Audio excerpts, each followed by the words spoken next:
Continue with chapter Accounting for Partnership Firms Fundamental. In this video, we are going to discuss illustration number 1 related to provision of effective accounting treatment in the absence of partnership deed. इससे पहली वाली video में हमने सीखा था कि अगर partnership deed हमने नहीं बनाई तो हमारे ऊपर क्या लग जाता है, इंडियन पार्टनरशिप एक्ट 1932।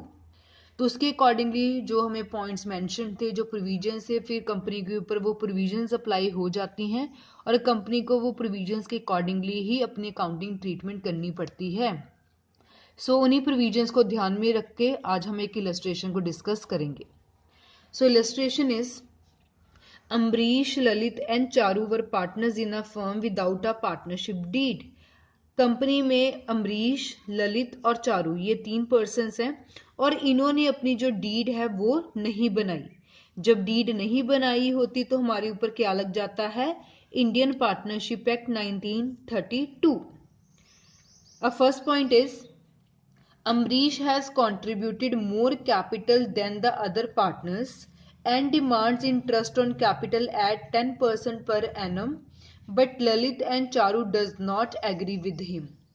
अम्बरीश ने बोला कि उसने बाकी दोनों पार्टनर से ज़्यादा कंपनी में पैसे इन्वेस्ट किए हैं और वो चाहता है कि जो इंटरेस्ट ऑन कैपिटल है उसको 10% के हिसाब से दिया जाए, उसके कैपिटल के ऊपर इंटरेस्ट। बट जो दूसरे पार्टनर है ललित और चारू, वो से एग्री नहीं कर रहे। अब डीड तो बनी नहीं है। जब डीड नहीं बनी होती तो हमारे ऊपर क्या लग जाता है, इंडियन पार्टनरशिप एक्ट। और इंडियन पार्टनरशिप एक्ट में हमने पढ़ा हुआ था कि किसी भी पार्टनर को कोई भी इंटरेस्ट जो है वो दिया ही नहीं जाता जब तक हमने डीड बनाई ना हो। तो इस क्वेश्चन में भी जो डीड तो बनी नहीं है तो इंडियन पार्टनरशिप एक्ट आ गया और इंडियन पार्टनरशिप एक्ट में बोला गया है किसी भी पार्टनर को कोई भी आप इंटरेस्ट नहीं दे सकते। So answer is interest on capital is no payable to partner, therefore Amrish will not get interest on capital।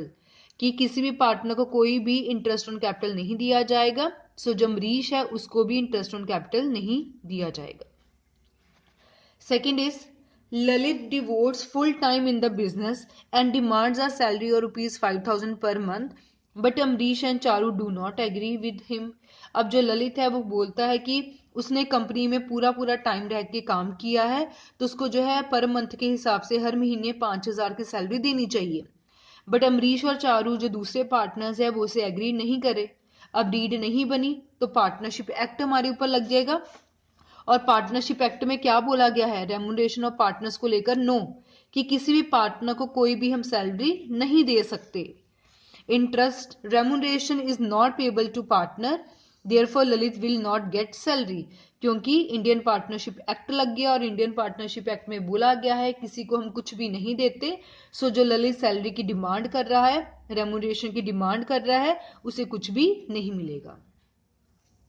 Third is Charu demands interest on capital of ₹5,000 given by her at the market rate of interest that is 12% per annum। जो चारू है उसने company को loan दिया है 50,000 का। अब जो चारू है वो डिमांड करी कि जो मार्केट में रेट चल रहा है इंटरेस्ट का 12%, उसको भी उस 12% के अकॉर्डिंगली जो है वो लोन दिया जाए। अब हमने पढ़ा हुआ था प्रोविजंस में ये तो लिखा है कि अगर किसी पार्टनर ने लोन दिया है उसको इंटरेस्ट देना है, बट कितना देना है, सिर्फ 6% per annum, only 6% per annum. But यहाँ चारू कितना डिमांड कर रही है, 12%। सो कंपनी उसको इंटरेस्ट तो देगी 50,000 लोन के ऊपर, क्योंकि वो तो कंपल्सरी है देना, बट 50,000 के ऊपर कितने परसेंट देगी, सिर्फ 6%, दैट इज ₹3,000। 12,000 के अकॉर्डिंगली नहीं देगी, क्योंकि प्रोविजन में लिखा गया है अगर आपने डीड नहीं बनाई तो आपको 6% देना पड़ेगा। तो हमने इसको 6% के अकॉर्डिंगली 3,000 दे दिया। Interest on loan by a partner is payable 6% per annum, therefore Charu will get the interest of 3,000। Clear. Fourth point is Ambrish has withdrawn ₹10,000 from the firm for his personal use। personal use का मतलब होता है drawings. Lalit and Charu demand that interest on capital should be charge at the rate 10% per annum. Amrish ने ₹10,000 withdraw कर लिया company से as a drawing. अब जो दूसरे पार्टनर है ललित और चारू, वो ये डिमांड कर रहे हैं कि जो अमरीश है उसके ऊपर जो इंटरेस्ट है वो 10% चार्ज किया जाए। अब डीड तो बनी नहीं है, जब डीड नहीं बनी होती तो इंडियन पार्टनरशिप एक्ट लग जाता है, और इंडियन पार्टनरशिप एक्ट में इंटरेस्ट ऑन ड्राइंग्स के बारे में लिखा गया है नो चार्ज। जब डीड नहीं बनी तो इंडियन पार्टनरशिप एक्ट के अकॉर्डिंगली ड्राइंग्स के ऊपर कोई भी चार्ज नहीं होगा। So interest on Amrish drawing will not be charge, क्योंकि इंडियन पार्टनरशिप एक्ट में लिखा गया है कोई भी इंटरेस्ट चार्ज नहीं करना। Next point is profit before taking into account any of the above claim was ₹50,000 at the end of the first year of the business. Amnish demands share of profit in the capital ratio. अब ऊपर वाले सभी point को छोड़ के company का कितना profit है 50,000 का, और अमरीश बोल रहा है कि जो हमारी कैपिटल है उसके हिसाब से जो प्रॉफिट है वो हमें बांटा जाए। अब हमने पढ़ा था कि जो इंटरेस्ट ऑन ड्राइंग्स होता है वो कंपनी के लिए क्या होता है, एक चार्ज। चार्ज का मतलब क्या होता है, जो आपको देना ही पड़ेगा और उसके बाद आपके पास जो बचता है वो आप आपस में बांट लीजिए। सो कंपनी ने प्रॉफिट 50,000 का अर्न किया। पहले इस 50,000 में से जो ये 3,000 का लोन का इंटरेस्ट है वो हम माइनस करेंगे, तो अल्टीमेटली हमारे पास कितना बन जाएगा 47,000। 50,000 में से जो हमारा पक्का खर्चा था 3,000 वाला वो हमने माइनस कर दिया, 47,000 रह गया। अब 47,000 पार्टनर आपस में कैसे बांटेंगे? क्वेश्चन में उन्होंने प्रॉफिट के बारे में तो कोई बात ही नहीं की, क्योंकि जो हमारी डीड है वो तो बनी नहीं है। जब डीड नहीं बनी होती तो हमारे ऊपर क्या लग जाता है, इंडियन पार्टनरशिप एक्ट लग जाता है। और इंडियन पार्टनरशिप एक्ट में प्रॉफिट लॉस के बारे में क्या लिखा गया है कि जो भी कंपनी का प्रॉफिट लॉस होगा that should be divided equally among all the partner, सभी पार्टनर्स में इक्वली डिवाइड होगा। सो जो अमरीश यहाँ बोल रहे थे कि हमारी कैपिटल की रेशियो में बांटा जाए, वो नहीं होगा।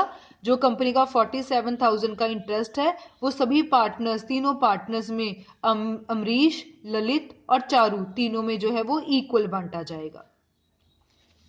The last point is Lalit wants to introduce his son Inder as partner. Charu object to his proposal. जो ललित है वो अपने बेटे इंदर को भी कंपनी में पार्टनर बनाना चाहता है। बट चारू जो है उसने वो मना कर दिया कि वो नहीं चाहती कि उसका बेटा जो इंदर है वो कंपनी में आए। अब ये प्रॉब्लम को कैसे सॉल्व करेंगे? हमने पढ़ा हुआ है कि न्यू पार्टनर को कंपनी में तभी लाया जा सकता है जब सारे बाकी पार्टनर उसमें एग्रीड हो जाएं। सभी पार्टनर्स की रजामंदी होनी बहुत जरूरी है, तभी न्यू पार्टनर कंपनी में आ सकता है। यहाँ चारू ने ऑब्जेक्ट कर दिया, चारू ने मना कर दिया कि वो नहीं चाहती कि इंदर कंपनी में आए। एक भी पार्टनर ने मना कर दिया है तब न्यू पार्टनर कंपनी में नहीं आ सकता।